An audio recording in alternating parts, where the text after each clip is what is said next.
Welcome to my channel. Today நம்ம என்ன பார்க்க போகிறோம்னா, முட்டை குழம்பு பார்க்க போகிறோம். அதுக்கு முன்னாடி நம்ம பைமோட்ஸ் ஆப் பற்றி பார்த்துடலாம். திஸ் வீடியோ ஸ்பான்சர்ட் பை பைமோட் ஆப்.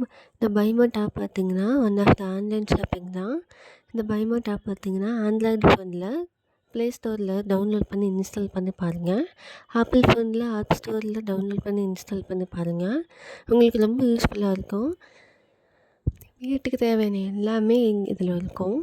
இந்த லிங்க் பார்த்திங்கன்னா டிஸ்கிரிப்ஷனில் கொடுத்துருக்கேன், போய் விசிட் பண்ணி பாருங்கள். வாங்க வீடியோக்குள்ளே போகலாம். ஃபஸ்ட்டு ஒரு கடாயில் எண்ணெய் எடுத்துக்கோங்க.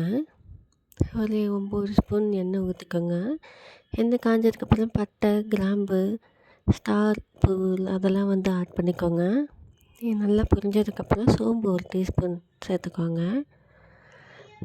சோம்பு 1 டீஸ்பூன் ஆட் பண்ணியாச்சு. நல்லா பொரிஞ்சதுக்கப்புறம் வெங்காயம், கருவேப்பிலை சேர்த்துக்கோங்க. பொடியாக நறுக்கி வச்ச வெங்காயம் சேர்த்துக்கோங்க. நல்லா வதக்கி விட்டுருங்க. நல்லா வதங்கினதுக்கப்புறம் நல்லா பொன்னிறமாக வர வரைக்கும் நல்லா வேகட்டும். நல்லா வதக்கி விட்டுட்டே இருங்க. பாருங்கள், கொஞ்சம் லைட்டாக பொன்னிறமாக ஆகிடுச்சு. இப்போ இஞ்சி பூண்டு ஆட் பண்ணிக்கலாம். இஞ்சி பூண்டு ஆட் பண்ணியாச்சு. இப்போ நல்லா இது பச்சை வாடை போகிற வரைக்கும் நல்லா வதக்கி விட்டே இருங்க. அடி பிடிக்காம பார்த்துக்கோங்க. நல்லா கிண்டி விட்டுட்டே இருங்க. நல்லா வதக்கி விட்டுட்டு பச்சை வாடை போனதுக்கப்புறம் நம்ம இந்த தக்காளி, கொத்தமல்லி அதெல்லாம் ஒரு பச்சை மிளகா அதெல்லாம் மிக்சியில் போட்டு ஆட்டி வச்சது இருக்குது, அதை ஆட் பண்ணிக்கலாம். பாருங்கள், அந்த பேஸ்ட்டை ஆட் பண்ணியாச்சு.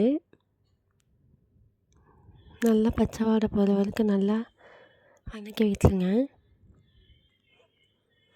இந்தமாரி ஆட் பண்ணிங்கன்னா கொஞ்சம் டேஸ்ட்டாக இருக்கும்.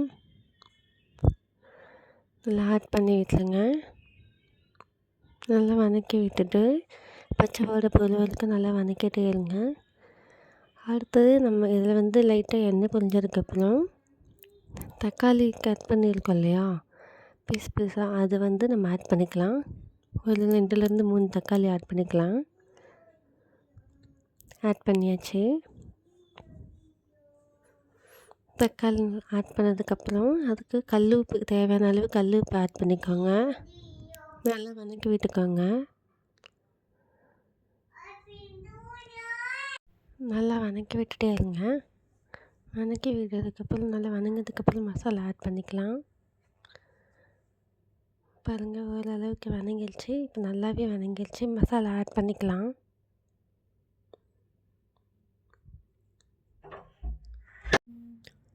இப்போ மசாலாவை ஆட் பண்ணிக்கலாம். 1/4 டீஸ்பூன் மஞ்சள் தூள், கொஞ்சம் எக்ஸ்ட்ராவே சேர்த்துக்கோங்க. ஜீரகத்தூள் 1 டீஸ்பூன்,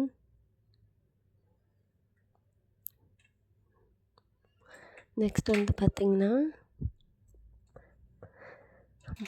மல்லித்தூள் 1 டீஸ்பூன், 1 1/2 கூட சேர்த்துக்கோங்க.